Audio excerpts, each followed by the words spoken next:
PoK में मुनीर और शहबाज की नीतियों का घनघोर विरोध चल रहा है। गिलगिट बाल्टिस्तान में लोगों का प्रदर्शन। सीपेक के खिलाफ लोगों में भारी गुस्सा है। कारोबारियों ने शोषण का आरोप लगाया है। कहा कमाई का बड़ा हिस्सा चीन को चला जाता है। बचे हुए हिस्से में पाकिस्तान सरकार मोटा टैक्स वसूल लेती है। हम क्या खाएं क्या कमाएं, ये कहा जा रहा है। यहाँ के व्यापारियों का कितना बड़ा विरोध प्रदर्शन। अब देखिए, अब जिस सीपेक की बात की जा रही है उसी सीपेक का एक सिरा है वो ग्वादर पोर्ट, जिसके बारे में मैं आपसे बात कर रहा था। उसका एक छोर समझ लीजिए वो ग्वादर पोर्ट है। अब अगर एक जगह जाकर ये ग्वादर पोर्ट की आड़ लेकर, चाइना की आड़ लेकर खुद को छिपाते हैं, तो दूसरी तरफ चाइना के ही खिलाफ पाकिस्तान के भीतर कितना जबरदस्त विरोध प्रदर्शन है, ये भी आप देख लीजिए। तो ये जो पाकिस्तान के अंदर ये जो डबल वेमी है ना, ये जो दुधारी तलवार, और ये इसके लिए खुद जिम्मेदार है। ये उधर अमेरिका से भी सेटिंग रखते हैं, चाइना से भी सेटिंग रखते हैं, और इधर आप देख ही रहे हैं, यहाँ पर ग्वादर की आड़ भी लेना चाहते हैं, उधर इनके लोग परेशान भी हैं। इसके लिए पाकिस्तान खुद जिम्मेदार है। सर, ये तो बिल्कुल सही है। पाकिस्तान में जो खैबर पख्तूनख्वा या आप बलूचिस्तान को देख लीजिए, चाइनीज सीपेक को लेके बहुत गुस्सा है, क्योंकि उनको ये पता चल रहा है कि हमारी सारी चीजें लेके जा रहे हैं, हमें एक्सप्लॉइट कर रहे हैं, और जो पैसा बन रहा है वहां से लोग ही लोग दिखाई दे रहे हैं सर। बहुत लोग हैं, और इनके हाथों में तो बंदूक भी दिखाई दे रही है। सारे लोग खिलाफ है। और ये जो आप देख रहे हैं, इसमें एक बात और है, जो पैसा वहां से थोड़ा बहुत बचता है वो पाकिस्तानी आर्मी के जनरल्स खा जाते हैं, जो पंजाबी प्रोविंस के हैं। तो एक तरीके से जो हम हमेशा कहते हैं कि ये जो अंडा फूटने वाला है, या Pakistan is on tipping point two breakup, implode करेगा, उसमें ये सब रीजंस हैं। लेकिन सर, मुझे एक चीज और लग रही है, जब ये सब हो रहा है गिलगिट बाल्टिस्तान में, तो अमेरिका इसको बड़े ध्यान से देख रहा होगा, जो चाह रहा है कि बलूचिस्तान से जाकर वो रेयर अर्थ मेटल और वगैरह ले। बिल्कुल सही कह रहे हैं, दिखाई दे रहा वो भी देख रहा होगा कि ये इनको नहीं कंट्रोल कर पा रहे हैं, तो वहां कैसे होगा। जनरल सिन्हा, इसमें कोई लर्निंग है क्या अमेरिका के लिए? अरे पूरी लर्निंग है। देखिए, गिलगिट बाल्टिस्तान में हो क्या रहा है। गिलगिट बाल्टिस्तान में सस्काम वैली, सस्काम का वैली, हाँ, वो जो उन्होंने चाइना को दे दिया था 63 में, 62 के बाद। वहां पर जो ये चेक पॉइंट बनी हुई है, उस चेक पॉइंट के अंदर में इमिग्रेशन का चेक पॉइंट है। एक गाड़ी नहीं, क्या कहते हैं ये, वहां कहते हैं जो गाड़ियां चाइना से आती है कोई चेक नहीं होती उसकी। अच्छा। जो यहाँ से पाकिस्तान की तरफ से जाती है, बोलते इतने तंग करते हैं वहां के व्यापारी, इतने तंग करते हैं, और इसमें मिली भगत है पाकिस्तान आर्मी। तो जो मेन मुद्दा है, और गिलगिट बाल्टिस्तान में 2000, ये देखिए जो सीपैक है 2700 किलोमीटर का है, जिसमें कि आधा चाइना में पड़ता है, आधा इनमें पड़ता है। ये केवल गिलगिट बाल्टिस्तान का मेजर हिस्सा है और बलूचिस्तान का मेजर, और दोनों इतने डिस्टर्ब हैं, और बीच का हिस्सा खैबर पख्तूनख्वा वो। तो ये जो प्रोजेक्ट $70 बिलियन ने चाइना ने मान लिया है, एक पैसा नहीं दिया, इस बार मुहैया नहीं करवाया। इस साल जो है उनकी प्रोजेक्ट में एक पैसा नहीं लगा है, वो डूब चुका है, और ये चाइना मानता है। ये चाइना अगर मानता है तो आप एक बात और भी ये समझिए, ये चाइना ये भी देख रहा है कि ये मेरा इतना माल डकारने के बाद अब अमेरिका से कुर्बत बढ़ाने में लगे हुए हैं, और अमेरिका को भी ये दिखाई नहीं दे रहा है कि जो उनका सगा नहीं हुआ है वो मेरा सगा कैसे हो जाएगा। और पास्ट में भी तो उन्होंने दिखा दिया था 9/11 कहां से हुआ था, उसके बावजूद अमेरिका ये कर रहा है। ट्रंप की अपना रिस्क और अपना जोखिम है। अगली खबर यह है कि गाजा में इजराइल के सामने हमास का सरेंडर, युद्ध विराम प्रस्ताव पर हमास की सहमति। नेतन्याहू ने अभी नहीं खोले हैं पत्ते। गाजा में 22 महीने से जारी है युद्ध। अब जब वहां पूरा सब कुछ समतल करने में इजराइल लग गया है, इजराइल ने कहा है कि यहाँ कुछ बचेगा नहीं, इस पट्टी को एकदम पट्टी ही बना देंगे, सब कुछ समतल बना देंगे। तब वैसे में हमास अगर अब वो एक गजल की लाइन मुझे याद आ रही है कि अब मेरे पास तुम आई हो तो क्या आई हो, मैंने माना कि तुम एक पैकरे रानाई हो, अब मेरे पास तुम आई हो तो। अब इस जंक्चर में आप जाकर युद्ध विराम की बात कर रहे हैं, और नेतन्याहू कह रहे हैं कि अब हम अपने हिसाब से देखें। नहीं, देखिए, अब 25% कुछ बच गया है, 20-25% जो उनके कब्जे में थोड़ा बहुत माना जाता है। लेकिन अभी भी हमास ये कह रहा है कि हम जो उनके पास होस्टेजेस हैं उनको धीरे धीरे छोड़ेंगे। तो ये तो नेतन्याहू को नहीं पचेगा, और ये बात पक्की हो चुकी है, जब तक नेतन्याहू उस 45 मील लंबे और 12 मील चौड़े एरिया को पूरा कवर नहीं कर लेते, वो छोड़ेंगे नहीं। इसके लिए उन्होंने 1 लाख सैनिक भी तैयार कर रखे हैं, हर 1 किलोमीटर के बाद लगेंगे, जितने सब तैयार है, पूरा कब्जा होगा।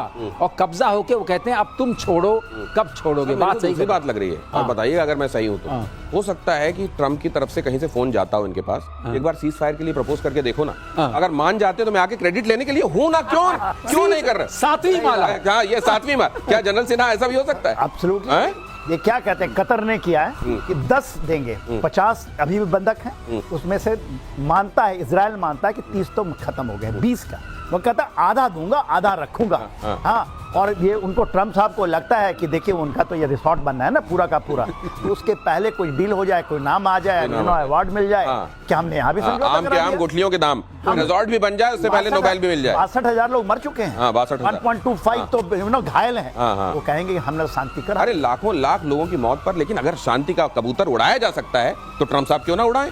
अगली खबर देखिए, नेतन्याहू का गाजा प्लान। उधर आप देख रहे हैं हमास क्या कह रहा है, इधर नेतन्याहू गाजा को लेकर जो प्लान कर रहे हैं वो देख लीजिए। गाजा पर पूर्ण नियंत्रण करने की प्लानिंग। गाजा में हर 1 किलोमीटर जमीन कब्जाने के लिए इजराइल ने तैनात करने की सोची है 273 सैनिक।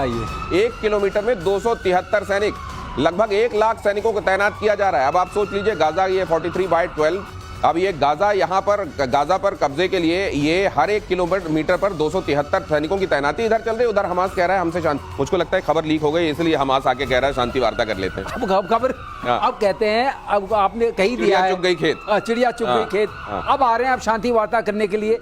बहुत पहले होस्टेजेस की डील हमास को कर लेनी चाहिए थी। और ये जो अटैक किया है, आप देखिए उनका एक और सीक्रेट प्लान लीक हुआ है। उनके जनरल ने कहा था कि एक एक आदमी जो उन्होंने हमारे मारे हैं उसके कम से कम उसके बदले में 50-50 मारेंगे। ये बात भी आ चुकी है। तो इसका मतलब नेतन्याहू और उनके जनरल जो उनकी आर्मी है इस वक्त, वो सब्र नहीं करेगी जब तक पूरा कब्जा नहीं कर लेगी। ये बात अपने आप में तय हो चुकी है। और इसी बात को सोच करके ट्रंप ने भी कह दिया था ना कि यहाँ हम बनाएंगे वगैरह। सर मुझे मतलब मैं तो, आप लोग तो वॉर वेटरन से आप जानते हैं स्ट्रेटजी क्या होती है, लेकिन मुझे एक चीज लगती है, गाजा में 43/12 जो भी है, इसका पूरा का पूरा इलाका एक जैसे चैलेंजेस वाला तो होगा नहीं। पर किलोमीटर 273 सैनिक, मुझे नहीं लगता, आप जरूरत के हिसाब से डिप्लॉयमेंट करते हैं, आपको कहां कैसी चाहिए, लेकिन मुझको लगता है ये 273 हर 1 किलोमीटर पर तैनाती के पीछे इसमें साइऑप्स ज्यादा है, इसमें संदेश ज्यादा है, पोस्टरिंग ज्यादा है। क्या मैं ठीक कह रहा हूं? एब्सोल्युटली सही। देखिए मैं आपको सामरिक दृष्टि दिखाता हूं। एक कंपनी जो हमारी इन्फेंट्री, वही इन्फेंट्री है वहां पर, मैकेनाइज्ड इन्फेंट्री है, उसमें 250 लोग होते हैं। जब एक कंपनी देखती है exactly in CICT and absolutely जो ये, उसमें आप 5 से 6-7 किलोमीटर के इलाके को देखते हो, उससे भी बड़ा आपका जो एरिया ऑफ रिस्पॉन्सिबिलिटी होता है जो ऑपरेशन करने का, उससे 12-13 किलोमीटर दिया जाता है। और हम लोग तो कंपनी कमांडर हैं, हमने किया हुआ है। प्लाटून को भी, एक प्लाटून में 30 आदमी होते हैं, उसको भी इतनी छोटी 1 किलोमीटर नहीं दी जाती, क्योंकि आप देखिए ट्रुप की डेंसिटी को जो, तो एक एक चप्पे पे एक आदमी खड़ा कर देंगे। यदि आप करेंगे ना 10-10 मीटर पे एक सोल्जर खड़ा होगा बंदूक 10 मीटर पे। अब आप सोचिए ना, तो मतलब इसमें इरादे ज्यादा दिखाई दे रहे हैं। आप बताए ना, हाँ, 1 किलोमीटर स्क्वायर किलोमीटर में तो 10-10 मीटर पे एक बंदा खड़ा है, उसकी रेंज जो होती है 300 मीटर की होती है उसके बंदूक की या उसके गोले मारने की। तो ये मतलब आप ये कह रहे हैं सर, हमास का बैक्टीरिया भी नहीं बचेगा अभी, कुछ नहीं बचेगा, कुछ नहीं। यहाँ पर जो आप जिस तरीके के सूडान जा रहे हैं, सूडान, साउथ सूडान जा रहे हैं, अब वो साउथ सूडान जा रहे हैं, कहीं ना कहीं से तो खैर वो उनका चलता ही रहेगा, क्योंकि ये जो दुनिया में ये इस तरीके के पलने वाले जो इकोसिस्टम है वो भी कहीं ना कहीं से चलते रहते हैं, लेकिन वहां से नहीं जहां से अब तक चलता रहा है। नेतन्याहू ने अपने दिमाग में ये क्लियर कर लिया और किम के ऑर्डर से अगले वॉर फ्रंट पर चलिए जरा। किम के ऑर्डर से सकते में अमेरिका, किम ने कहा धड़ाधड़ बनाओ परमाणु हथियार। ऐसा हो गया जैसे ये परमाणु हथियार ना हुए पापड़ बन रहे हो, जैसे ये धड़ाधड़ बनाओ, बेलते चलो। किम जोंग उन का बयान ऐसे वक्त में आया है जब साउथ कोरिया और अमेरिका ने सैन्य अभ्यास करना शुरू कर दिया है। तो साउथ कोरिया और अमेरिका वॉर ड्रिल कर रहे हैं, और इधर किम जोंग उन की बहन तो पहले ही कह चुकी हैं कि हम अमेरिका से कोई बातचीत नहीं करेंगे। अमेरिका हम जानते भी नहीं अमेरिका कौन है साउथ कोरिया के मामले में। और अब ये भी कह दिया कि बनाओ बनाओ हथियार बनाओ, और वो भी परमाणु हथियार। परमाणु हथियार के लिए जैसा यहाँ शब्द इस्तेमाल किया गया है उसको मैं फिर से एक बार दोहराता हूँ, धड़ाधड़ बनाओ। ऐसा लग रहा है लाइन फैक्ट्री, कहीं जीन्स बनाने की कोई फैक्ट्री है, लो धड़ाधड़ बनाओ। सर ये तो परमाणु हथियारों की कम से कम इज्जत कर लेते धड़ाधड़ बोलने के पहले। और वो चाइना को फॉलो कर रहे हैं। चाइना ने 600 बना चुके हैं और 2035 में बोलते हैं 1500 बनाएंगे। धड़ाधड़ सब बना रहे हैं, तो वो तो फॉलो कर रहे हैं। रशिया के पास 5000 का जखीरा है, 5000 के 16 नीचे अमेरिका है, वो भी बनाना, लिटिल मैन फटल मैन सब बना रहे हैं। जरूर मैं एक ऐड करना चाहूंगा, ये धड़ाधड़ में एक बात है, बाकी लोग तो डेटरेंट के लिए बनाते हैं। हाँ, डेटरेंस के लिए ये बनाते हैं असली वाला। अच्छा, इनका इसका कोई और कोई चीज नहीं है। ये कहते हैं मैं तो मारूंगा, इसी से मारूंगा। अच्छा, मेरे पास एक ही चीज है। हो। मतलब बाकी लोग ये कहते हैं कि जब मेरे पास कुछ नहीं बचेगा तब मैं इससे मारूंगा, और ये कहते हैं कि मैं शुरुआत ही इससे करूंगा। यही है मेरे पास, यही इसके अलावा कुछ है नहीं। अब देख लो, इसलिए ये बड़े खतरनाक है इस मामले में। दाएं बाएं वैसे ही फेंकते रहते हैं। जापान के दाएं से भेज दिया, किसी को ऊपर से फेंक दिया, ये सब करते रहते हैं। तो ये किम इस मामले में सबसे खतरनाक है, क्योंकि इनके पास यही शुरुआती है। और कुछ है ही नहीं है। तो इनके पास अगर यही है और कुछ नहीं है तो दुनिया अभी दुनिया भर में ईरान को बनाने से रोका जा रहा है, ये सब किया जा रहा है। असल में जिसकी तरफ निगाह होनी चाहिए और जो सन की नंबर 1 है और कभी भी कुछ भी कर सकता है वो तो किम जोंग उन है। और वो तो बातचीत की शुरुआत ही, मतलब कोई वहां पर पहले स्टार्टर फिर मेन कोर्स और फिर डेजर्ट नहीं होने वाला, सीधे यही पेश किया जाने वाला है दुनिया के लिए। तो दुनिया को लेकर अगर कोई डूबने का मादा वाकई रखता है, सनक जिसका कुछ नहीं कहा जा सकता, वो तो किम जोंग उन है। लेकिन किम जोंग उन ने जो धड़ाधड़ वाली बात कही है, अब एक बात और समझ में नहीं आती कि क्या वाकई एनरिच्ड यूरेनियम, हम इतनी बातें करते हैं यूरेनियम, उसको संशोधित करना, इसको फिर इतना प्योरीफाई करना कि उससे परमाणु बम बना, इनके पास क्या ढेर लगा है क्या सर? देखिए, जो आप ये देखेंगे कहां से आया, पाकिस्तान से, चाइना के थ्रू पाकिस्तान गया था, पाकिस्तान से इनके पास न्यूक्लियर आया, उन्होंने न्यूक्लियर बनाया और बोला कि हम न्यूक्लियर बन के।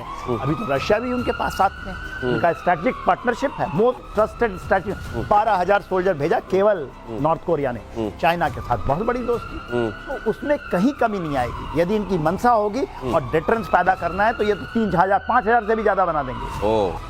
और ये इनको तो कभी ट्रंप यहाँ भी जाए, यहाँ भी जाके कहे कि नहीं, वो तो गए थे और उसके बाद क्या हुआ वो भी दुनिया ने देखा, लेकिन जाके यहाँ पे भी कुछ कर लें ऐसा कि नोबेल मिल जाए।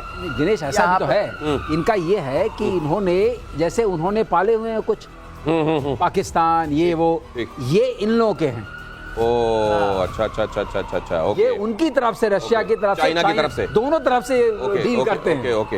ये अपना नहीं, लेकिन सर मेरे को इसमें आप देखिए, पाकिस्तान को आप अंडररेट कर रहे हैं सर। वो उसी का दौर है जो इस जमाने में इधर का लगता रहे और उधर का हो जाए।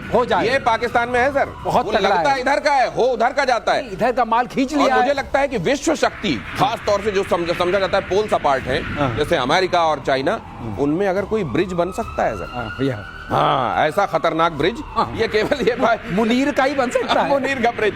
अगली खबर देखिए, कनाडा को 5 आइज से बाहर करेंगे, 5 आइज 5